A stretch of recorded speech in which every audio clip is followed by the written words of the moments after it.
기술적 근거는 없고 감정적으로 조금 더 먹고 싶다는 생각, 이런 생각으로 대응을 하다 보면 꾸준한 누적 데이터가 쌓일 수가 없어요. 어쩔 때는 크게 수익 나기도 하고 어쩔 때는 수익 나던 게 마이너스로 손절치기도 하고 왔다 갔다 들쭉날쭉 제멋대로 하다가 어느 순간 지쳐서 계좌를 포기하는 그런 상태에 이르게 된단 말이죠. 트레이딩 팩토리 구독자라면 누구나 영트모에 무료로 입장 가능합니다. 영트모는 0.1%가 직접 운영하는 스터디 그룹으로 수수료 환급부터 자체 개발 지표까지 무료로 제공합니다. 자세한 내용은 아래 댓글을 확인해 주세요. 안녕하세요. 0.1%입니다. 오늘은 익절 잘하는 법, 실전과 심리 전략에 대해서 완벽하게 알려드리도록 하겠습니다. 익절이 왜 중요할까요? 여러분들은 수익이 날 때 언제 청산을 하시나요? 많은 트레이더들이 익절을 감으로 결정하죠. 하지만 수익은 진입이 아니라 청산에서 확정이 됩니다. 익절이 어렵게 느껴지는 이유는 단순히 전략이 없어서가 아니라 대부분 감정 때문이에요. 감정 개입 없이 기준에 따라 익절 원칙 유지하는 게 필수예요.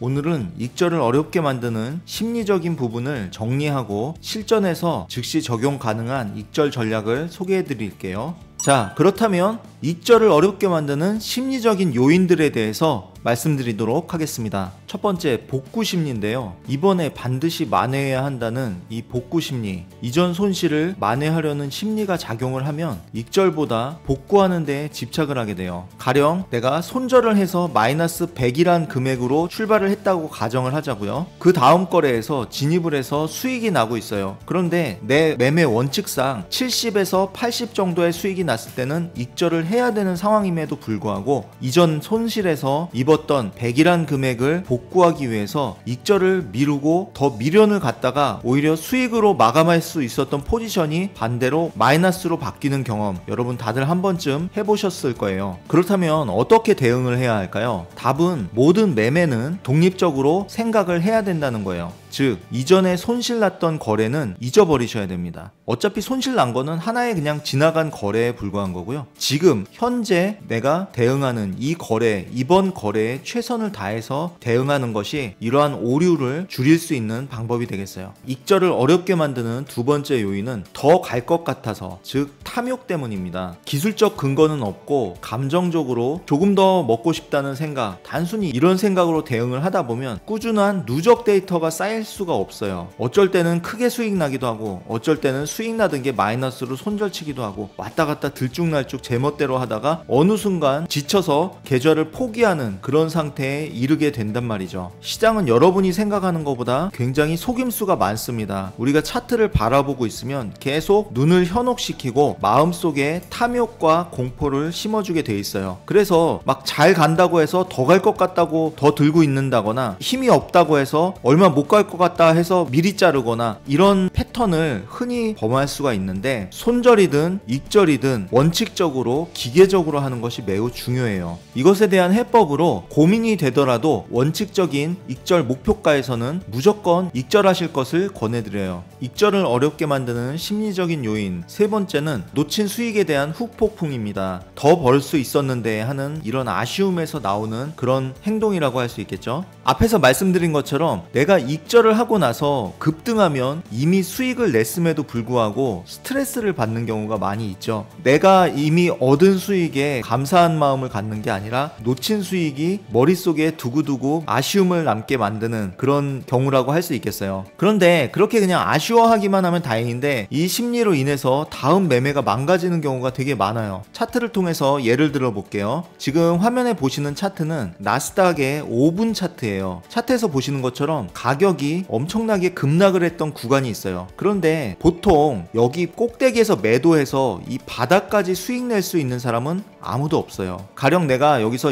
이동평균선이 무너질 때 매도를 해서 나의 목표가 정도의 한 폭을 더 먹었다라고 생각을 할 때 이것이 나의 원칙적인 수익이라면 받아들여야 되거든요. 그런데 여기서 먹고 나왔더니 그 다음에 빠지더란 말이에요. 그러면 사람들이 보통 여기서 바로 따라 들어가지 못해요. 왜냐면 많이 빠진 것 같아서 여기서 못 따라 들어가는데 점점 이게 길게 내려가면 그때는 막 아까운 생각이 머릿속에 듭니다. 그리고 마우스를 클릭할까 말까 하는 갈등이 또 생기게 돼요. 근데 근데 여기서도 그러다 물리면 어떻게 이런 생각을 하는데 여기서 더 내려오면 그때는 이성이 마비가 돼요. 그래서 나도 모르게 그냥 클릭을 하게 되는 그 가격이 바로 바닥이에요. 여러분만 이럴까요? 아니에요. 누구나 이런 경우 다 있어요. 이건 세력들이 만드는 함정이에요. 이 바닥에서 매도로 추격할 수밖에 없게 만드는 그런 세력들의 함정이 분명히 있는데 여러분들은 그 함정에 한두 번씩은 다 걸려본 경험이 있으실 거예요. 그런데 어때요? 여기서 매도를 하게 되면 그때부터 기가 막히게 반등을 하기 시작해요. 그때부터는 눌림목도 없이 꾸준히 반등을 하더란 말이에요. 그러면서 내가 진입했던 가격이 완전히 바닥에서 매도로 물리는 이런 경우가 심심치 않게 나타나는데 이것에 대한 해결법으로는 익절 후에 차트를 과감하게 닫아두는 겁니다. 진입을 더 이상 하시면 안 돼요. 그게 핵심이에요. 진입을 더 이상 하시면 안 되는데 차트를 보다 보면 더 가격이 내려가면 내가 너무 조금 먹은 것 같고 계속해서 늘어나는 시세가 너무 아까운 생각이 들거든요. 그래서 내가 수익 실현을 했을 때는 그냥 미련을 버리고 모니터 앞에서 일어서서 한 30분 정도는 다른 일을 하시고 그 후에 다시 자리에 앉아서 차트를 보시기를 권해드립니다. 익절을 어렵게 만드는 심리적인 요인 네 번째는 확증 편향입니다. 이번에는 무조건 크게 갈 거라는 자기만의 확신을 갖게 되는 그런 상황이에요. 근거 없이 자기 확신에 빠지다 보면 이전에 성공했던 기억에 너무 몰입해서 익절 기준을 무시하고 길게 끝까지 끌고 가려다가 오히려 마이너스가 되면서 손실로 마무리하는 경우 많이 있습니다.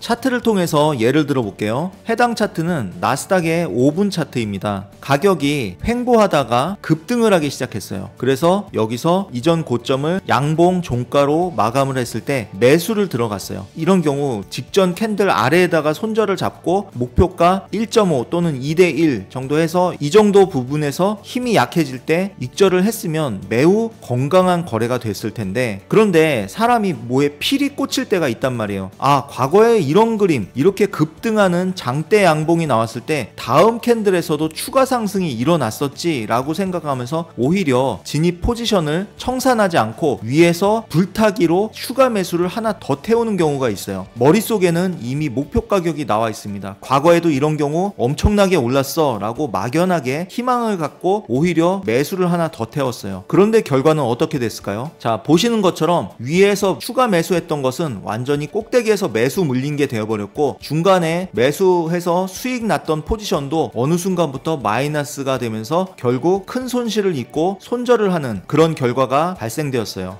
그럼 어떻게 대응했어야 될까요? 이렇게 확증 편향에 대한 해법으로는 틀릴 경우에 대해서 대응 시나리오를 반드시 준비해야 한다는 점이에요. 그런데 그것보다 중요한 것은 애초에 이렇게 원칙을 벗어나는 변칙적인 매매 행위를 하지 않는 게 더 중요하겠죠. 이번엔 실전에서 익절을 잘할 수 있는 전략, 상황별 적용법을 말씀드릴게요. 익절은 심리만 조절한다고 되는 게 아니에요. 명확한 기준과 상황에 따른 전략이 있어야 합니다. 자, 먼저 단타 스캘핑 매매에 대한 전략입니다. 기준은 진입 후 20틱에서 30틱 수익을 목표가로 잡게 되고요. 그리고 이때 분할 청산으로 70%는 조기 청산하고 나머지 30%는 추세를 지속을 확인하면서 추세가 끝날 때 익절하는 그런 전략이에요. 차트를 보면서 설명을 드릴게요. 차트는 나스닥의 1분 차트예요. 가령 예를 들어서 가격이 하락을 하다가 여기서 골든 크로스가 나고 눌림목을 주고 나서 다시 이평선 위로 가격이 올라올 때 매수를 했다고 가정을 하자고요. 그리고 직전 저점 아래에다 손절을 주게 되고 그 이후 가격이 상승할 때 20틱에서 30틱 정도 위에서 70%를 분할 청산을 하게 됩니다. 나머지 30%는 적어도 5분 캔들이 끝날 때까지 끌고 가는 전략이에요. 그러면 나머지 포지션은 여기서 청산을 하게 되겠죠. 이 단타 매매 전략의 포인트는 감정 개입이 없이 기계적으로 빠르게 결정을 해야 된다는 점이에요. 손절이 무서워서 진입을 못해서도 안 되고 더 갈 것 같아서 불필요하게 끌고 가서도 안 돼요. 그냥 내가 정한 그 원칙에 도달하면 70% 분할 익절하고 나머지 30%로는 추세 끝까지 끌고 간다. 이런 단순한 전략으로 대응을 하셔도 충분히 좋은 결과를 얻으실 수가 있을 거예요. 상황별 적용법 두 번째는 눌림목 매매 상황에서의 적용 방법입니다. 눌림목 매매는 상승하던 가격이 일시적으로 하락을 하며 되돌리는 이런 현상을 우리는 흔히 눌림목이라고 표현을 하게 되는 거고요. 이 눌림목에서 진입을 하면 조금 더 손절 가격이 짧아지고 기대 이익이 커진다는 장점이 있다는 거 다들 아실 거예요. 자, 그렇다면 차트를 보면서 설명을 드리도록 하겠습니다. 해당 차트는 나스닥의 1시간 차트고요. 가격이 상승을 하다가 눌림목을 주고 있어요. 눌림목을 주고 있을 때 전고점을 돌파하는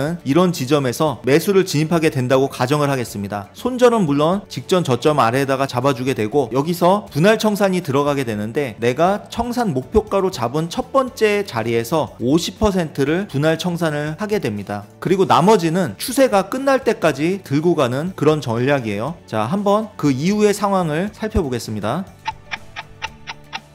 자, 가격이 처음에 진입한 구간에서 꽤 많이 올랐다는 것을 확인하실 수 있을 거예요. 그러니까 첫 50%는 적절하게 내가 원하는 만큼의 1차 수익으로 확정을 짓고 나머지 50%는 현재까지도 계속 유지하고 있다는 그런 뜻이 될 겁니다. 이 눌림목 매매 적용법의 포인트는 손실 최소화가 우선이에요. 즉 눌림목에서 잡는 게 중요하다는 거예요. 그러니까 가격이 고점을 치고 계속 올라갈 때 따라서 들어가는 게 아니라 가격이 상승 중에 눌림을 줄 때 눌림에서 꺾여 올라가는 걸 확인하고 진입하는 이 개념을 지키는 게 매우 중요하다고 할 수 있겠어요. 자, 다음 전략은 돌파 매매에 대응할 수 있는 전략을 말씀드리도록 할게요. 돌파 매매라는 것은 특정 저항대, 고점 혹은 특정 지지대, 저점을 캔들이 강하게 돌파하는 순간 추격해서 따라 들어가는 그런 매매 전략으로 이 매매 전략은 리스크가 좀 많이 따른다는 단점이 있어요. 자, 가령 예를 들어서 설명을 드리겠습니다. 돌파 매매를 할 때 중요한 것은 좁은 폭에서 오래 횡보를 했느냐, 저는 이것을 보는 게 매우 중요하다고 생각을 합니다. 차트를 보면서 설명드릴게요. 해당 차트는 나스닥의 1시간 차트예요. 자, 가격이 먼저 급등을 했어요. 급등을 한 다음에 눌림이 와야 되는데 눌림이 오는 게 아니라 시간을 끌면서 옆으로 횡보를 하더란 말이죠. 이때 우리는 과거에 배웠었던 패턴이라는 것을 생각할 필요가 있어요. 상승 깃발형 패턴, 상승 이후에 깃발을 만들고 깃대의 폭만큼 더 올라간다는 그런 패턴이 있죠. 이 패턴을 여기서 참고할 필요가 있겠습니다. 그래서 인내심 있게 좁은 폭에서 오래 횡보하는 기간을 기다립니다. 그렇게 기다리다 보니까 여기 이렇게 좁은 폭에 횡보했던 고점이 나타나고요. 그 이후에 살짝 눌렸다가 재차 강하게 상승하면서 고점을 돌파를 했어요. 만약에 이럴 때 내가 돌파 매매로 여기서 매수를 했다고 가정을 하자고요. 손절은 직전 저점 아래에다 두게 되겠죠. 자, 그러면 우린 여기서 목표가를 어느 정도 유추할 수가 있겠죠. 조금 아까 말씀드렸던 상승 깃발형 패턴, 이 깃대 폭만큼 더 올라간다. 자, 그렇다면 이익 실현은 이 정도에다가 잡아주게 되고요. 결과적으로는 수익 실현이 됐던 것을 확인할 수가 있습니다. 그런데 이때 만약에 여기서 추세가 끝날 것 같지가 않고 더 상승할 것 같다라고 판단이 됐을 때 모든 포지션을 다 청산하는 것이 아니라 60%만 목표 가격에서 분할 청산을 해주게 됩니다. 그리고 나머지 포지션은 추세가 끝날 때까지, 가령 21 이평선이 무너진다든지 아니면 전저점이 돌파된다든지 이런 자기만의 기준을 가지고 조금 더 끌고 가는 전략을 구사해 볼 수 있습니다. 이후 상황을 한번 살펴보도록 할게요. 자, 그 이후에도 가격이 이렇게 꾸준히 상승하면서 꽤 많은 상승을 기록했던 것을 확인할 수 있습니다. 이 돌파 매매의 포인트는 돌파의 실패에 대비해서 손절매를 확실하게 걸던가 아니면 수익이 나고 있을 때는 본절로 손절 가격을 올려서 정확하게 리스크 관리를 해주는 것이 매우 중요하다고 할 수 있어요.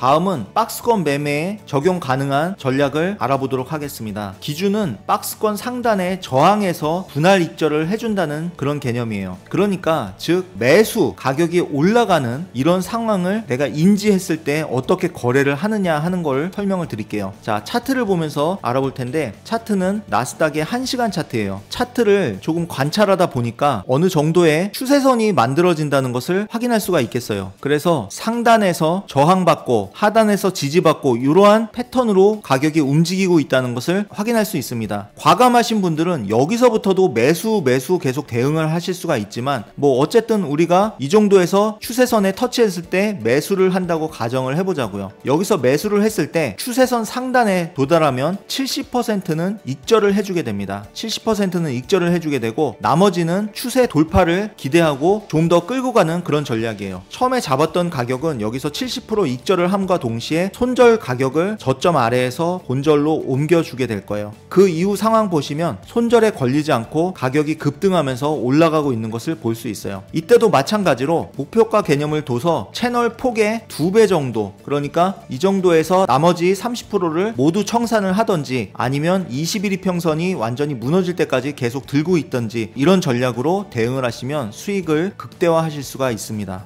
자, 이 박스권 매매에서의 포인트는 상단에서 반드시 일부 익절을 해줘야 된다는 점이에요. 예를 들어서 설명드린 것처럼 매수해서 상단에 닿았다가 생각보다 다시 빠지면서 하단까지 내려오는 상황도 나온다는 걸 알 수가 있거든요. 그래서 70%는 반드시 익절을 해주고 혹시 여력이 된다면 여기서 다시 70%를 재진입을 하는 것도 하나의 요령이 될 수 있겠어요. 오늘의 강의를 한 줄로 정리해 볼게요. 익절이 어렵다면 전략이 없기 때문이 아니라 감정이 기준을 덮고 있기 때문입니다. 매매는 항상 독립적으로 판단하셔야 되고요. 애매하면 무조건 분할 익절을 하시라는 점, 그리고 고민이 되면 나오는 게 정답입니다. 익절도 계획된 행동으로 습관화하는 것이 매우 중요합니다. 익절을 잘하게 되면 수익도 수익이지만 계좌의 생존력이 올라가게 돼요. 그리고 결국 살아남는 사람이 시장에서 이기는 사람입니다. 자, 여러분, 우리 함께 끝까지 생존해서 다들 고수가 되시길 바라겠습니다. 제 영상이 마음에 드셨다면 좋아요, 구독, 알림 설정까지 부탁드립니다. 지금까지 0.1%였습니다. 감사합니다.